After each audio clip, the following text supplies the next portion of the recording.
días, señor presidente. Preguntarle de esta contratación que se va a hacer de 500 médicos cubanos, ¿cuándo van a empezar a trabajar y en qué estados van a empezar a laborar? Y sobre todo el sueldo, porque ha habido muchas críticas de algunos colegios y federaciones de médicos que están en contra de esta medida. Eso también, con todo respeto,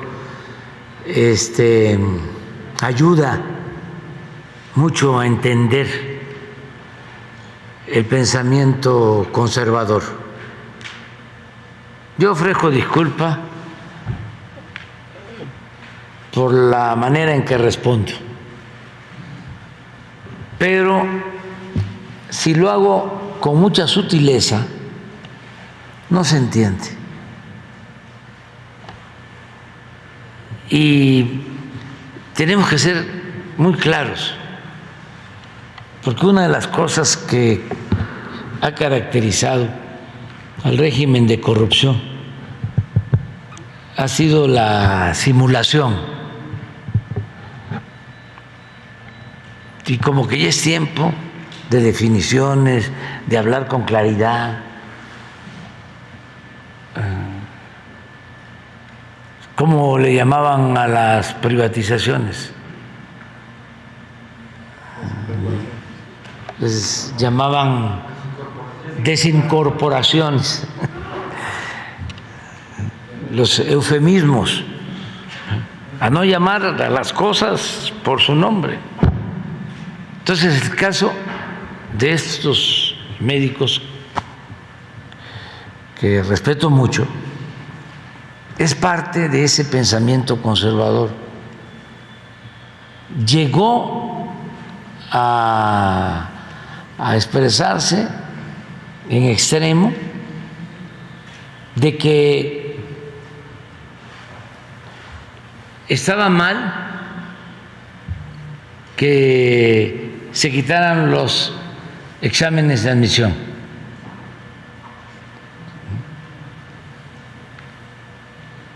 Estamos hablando de asuntos polémicos, que por qué quitar los exámenes de admisión.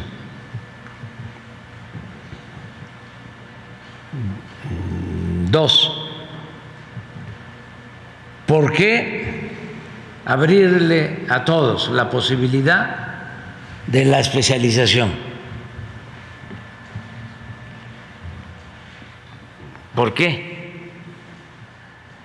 ampliar a especialistas? ¿Por qué darles becas a médicos para que se especialicen?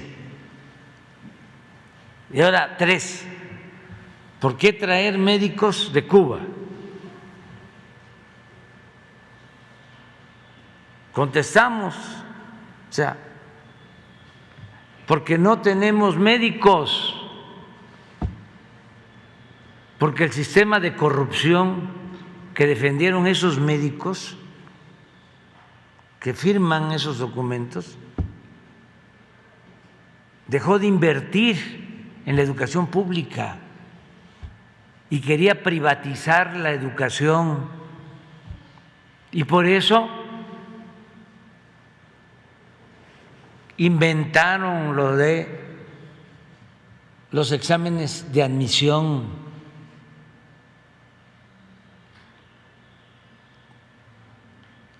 No para que solo entraran los que pasaran el examen, sino para que entraran solo los que tenían cupo, o para llenar el cupo disponible, que cada vez era más reducido, porque pasaban el examen todos, casi todos. Nada más que hacían 125 preguntas en medicina y aceptaban a los que contestaban bien 123, a los que contestaban bien 122, que fallaban en 3, ya no entraban. Eso fue lo que prevaleció durante todo el periodo neoliberal. ¿Y cuál es el resultado? ¿A qué nos llevaron con esa política inhumana, antisocial, absurda? A que no tenemos médicos. No tenemos médicos generales y mucho menos tenemos médicos especialistas. Ese es el saldo de esa política corrupta que se impuso durante 36 años. Entonces, ¿cuál es el compromiso que nosotros tenemos? Garantizar el derecho a la salud. A esos mismos médicos conservadores y sus patrocinadores, los dueños de laboratorios y de las grandes clínicas privadas, esos mismos no les gusta la gratuidad en la salud, porque ellos consideran que la salud es un privilegio, que pueda ser atendido el que tiene dinero para pagar un hospital, para pagar las medicinas, los estudios clínicos. Y no, la salud es un derecho. Entonces, ¿cuánto van a ganar los médicos cubanos? Lo mismo que ganan los médicos mexicanos. Y lo primero es convocar a todos los médicos de México, pero lo tenemos analizado y no tenemos especialistas para ir a trabajar en hospitales en las zonas más pobres, más apartadas. No hay pediatras. Cuando empecé el gobierno, hice un recorrido por los 80 hospitales del IMSS Bienestar, que eran y siguen siendo de lo mejor. Me acuerdo que fui a los 3 hospitales del IMSS Bienestar de Yucatán. En ninguno de los 3 había pediatra. Y así sigue. Entonces, estamos contratando a todos los médicos, pero como ya sabemos que no vamos a tener para cubrir toda la red de centros de salud, de unidades médicas rurales, de hospitales, pues por eso ya estamos haciendo este convenio de traer 500 médicos. Ya les expliqué también, y yo creo que esto es bastante ilustrativo, y ojalá y le pregunten a los del Teletón, estos médicos, los del Teletón con sus colectas han logrado hacer centros para atender a niñas, a niños con discapacidad, para terapias, una muy buena labor, independientemente si nos gusta, no nos gusta, de dónde vienen los recursos, es algo importantísimo, muy humano, porque hay quienes nacen con una discapacidad menor y si tienen la posibilidad de ser atendidos, pueden salir adelante. Si no tienen quien les dé una terapia, quien los atienda, esa discapacidad menor se convierte en una discapacidad grave y la mayoría de la gente no tiene recursos para eso. Bueno, a pesar de la gran labor que hacen, se quedaron sin recursos porque tienen las instalaciones, pero falta la operación de esos centros, como todo. En el periodo de la corrupción, los gobernadores y en el gobierno federal, no todos desde luego, decían vamos a hacer un hospital. Y sí, construir un hospital pues puede costar 500, 1,000 millones, sí, pero mantener ese hospital cuesta lo mismo cada año.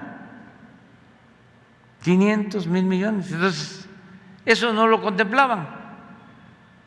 Entonces, si acaso quedaba la obra, pero sin médicos, sin enfermeras, sin medicinas, sin equipos y todo el gasto de operación. Ajá, presidente. Entonces, pero permíteme, es que es muy interesante esto, porque es mucha irracionalidad, es mucho egoísmo, ¿sí? Es una actitud muy retrógrada de estos señores. Llegamos a un acuerdo con el Teletón para que niños pobres puedan atenderse. Y es el único organismo de la llamada sociedad civil que recibe un apoyo del gobierno para que se atienda a 20,000 niñas y niños con discapacidad en los centros. Y eso les ayuda para que esos centros no estén subutilizados. Entonces, como cada año hacen un nuevo centro, de manera muy amable, vienen a verme y me dicen dónde quiere que hagamos el nuevo centro. Y le digo, en Tlapa, Guerrero, en la montaña. Y me responden al paso del tiempo que no podían, porque no hay especialistas que quieran irse a vivir y a trabajar a Tlapa. Entonces les dije, ¿y si yo les consigo los especialistas? Ah, entonces sí. Fue bueno el arreglo porque el centro nuevo lo van a hacer en Sinaloa y de todas maneras vamos a hacer el centro de terapias para niñas, niños con discapacidad en Tlapa, en la montaña de Guerrero, que es la zona más pobre del país. Bueno, nada más que los especialistas van a ser de Cuba. Ahora que fui a Cuba, se lo planteé al presidente Díaz-Canel. Le digo, quiero algo en especial de los médicos que van a ir, quiero especialistas para la atención al centro de terapia para niñas, niños con discapacidad. Presidente, me presento, soy Noemí Gutiérrez de Reporte Índigo. Nada más si nos puede detallar los estados en donde van a trabajar los médicos cubanos y en este caso de Guerrero, ¿qué número de médicos van a ir ahí? No y ya sabemos. Aprovechando que está el secretario de Hacienda, ¿cuánto se va a destinar para esta contratación y también para la compra de las vacunas para niños que había comentado? Sí, todavía no sabemos. cuántos, pero en general son 500, pero ya reporte Índigo, ¿no? O sea, campaña en contra de los médicos de Cuba. ¿Cómo se llama la señora del Colegio de México y del ITAM? Denise Dresser, ¿sí? Y hablando de que son esclavos los médicos. Creo que también Jorge Ramos. O sea, y la verdad, Ramón Alberto igual. No trabaja en reporting. Bueno, pero es una forma de pensamiento.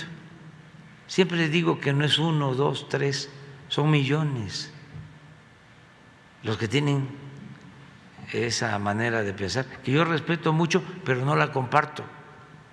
No la comparto, o sea, porque la considero retrógrada, inhumana, falsa, hipócrita.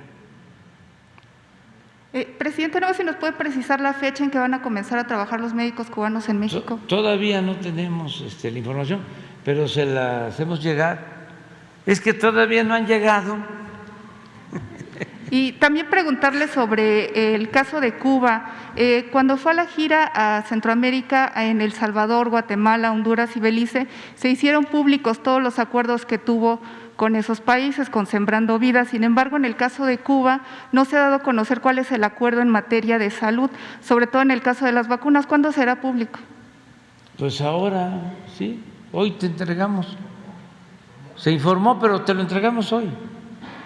Nosotros no tenemos nada que ocultar.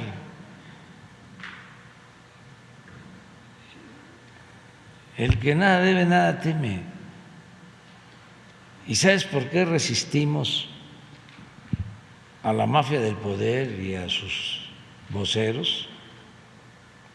Nuestro escudo es la honestidad.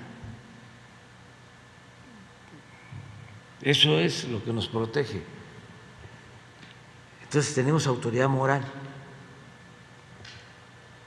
y vamos a seguir defendiendo nuestro proyecto, que es la defensa de la mayoría del pueblo, de la gente humilde, de la gente pobre, de los que no existían, no contaban, porque la política era de los asuntos de los políticos y no asunto de todos. Entonces, qué bien que me preguntaste lo de los médicos, porque tenía yo unas ganas. O sea, porque los estoy viendo. No, cuando hablé de entregar becas, porque necesitamos especialistas, para que el que quisiera irse a estudiar a Estados Unidos, a Francia, a Alemania, a Argentina, donde quisiera, tiene una beca, pues una de estas sociedades de médicos me mandó un escrito oponiéndose.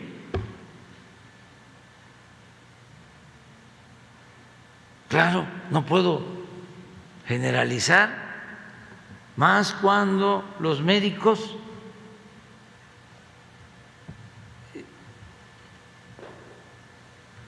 las enfermeras, la mayoría arriesgó la vida en la pandemia. ¿Hicieron algo extraordinario? Pero hay una élite que tiene un pensamiento retrógrada. Es como el caso, con todo respeto, de mi alma mater, de la UNAM, Y como yo siempre digo lo que pienso, no me voy a callar a reclamarles de que enfrentamos la pandemia y en vez de convocar a todos los médicos estudiantes a enfrentarla, a ayudar, se fueron a sus casas.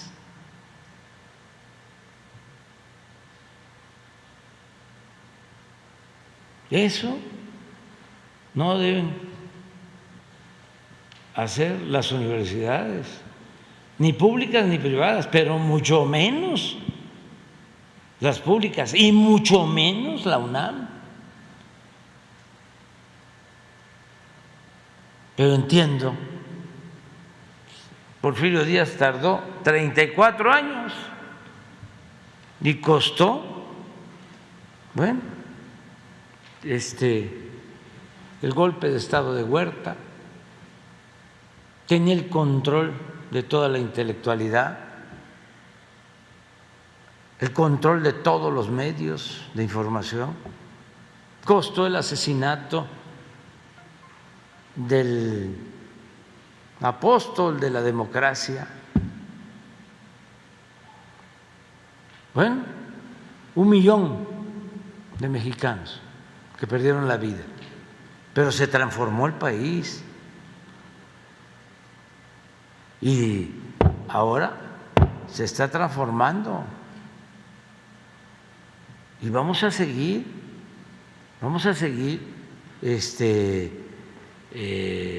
luchando por la transformación y con la polémica, con el diálogo. ¿Tendría trabajo aquí? Claro. Que hay médicos sin trabajo aquí en el país. Porque no quieren asistir. Están las convocatorias abiertas. Nos faltan médicos. Vacantes deben de ser como 50,000. ¿El problema es que no hay quien quiera acudir a ese tipo de comunidades alejadas? Sí.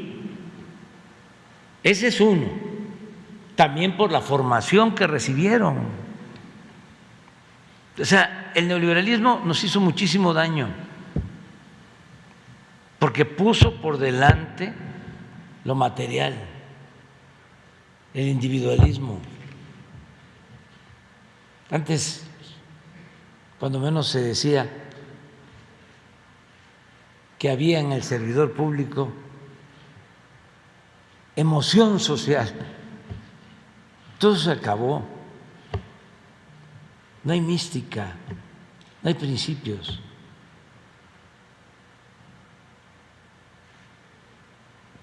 Entonces, claro que hay para contratarlos a todos. Si el plan que tenemos es que no falten los médicos generales ni los especialistas, pero no solo que haya médicos y especialistas de lunes a viernes, sino sábado y domingo, que también se enferma la gente, y que no sea nada más un turno, 2, no, las 24 horas. El compromiso que tenemos es hacer valer el derecho del pueblo a la salud. Ese es el desafío. Y no tenemos problemas de presupuesto, porque como no hay corrupción, nos alcanza el presupuesto. El gobierno les va a pagar, y no solo les va a pagar el gobierno y les va a pagar bien, sino que se van a entregar todas las medicinas de manera gratuita, todos los estudios clínicos. Es salud gratuita. para los que no tienen seguridad social, para toda la población.